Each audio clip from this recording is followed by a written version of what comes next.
یہ کہانی ایک ایسے شخص کی ہے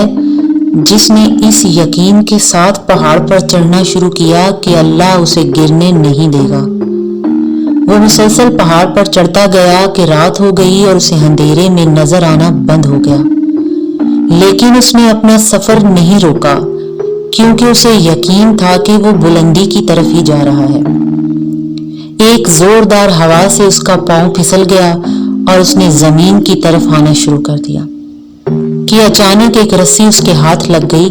اور اس نے رسی کو پکڑ کر اللہ کو مدد کے لیے پکارنا شروع کر دیا۔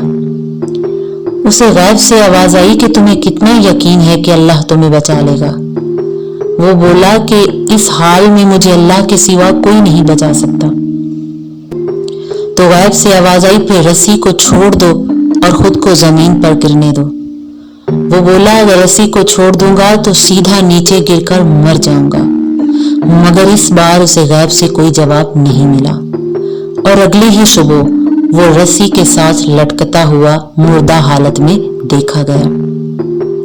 کیونکہ اسے اللہ کا یقین تھا، اللہ پر یقین نہیں تھا۔ ایسے ہی جب اللہ کا فیصلہ ہماری خواہش کے برعکس ہوتا ہے تو اس فیصلے کو قبول کر کے آج نہیں تو کل ہم کامیاب ہو ہی جائیں گے، اور جب ہم اللہ کا فیصلہ قبول نہیں کرتے تو لاکھ کوشش کے باوجود بھی ہم کامیاب نہیں ہو سکتے، کیونکہ اللہ کا یقین نہیں بچاتا، اللہ پر یقین بچاتا ہے۔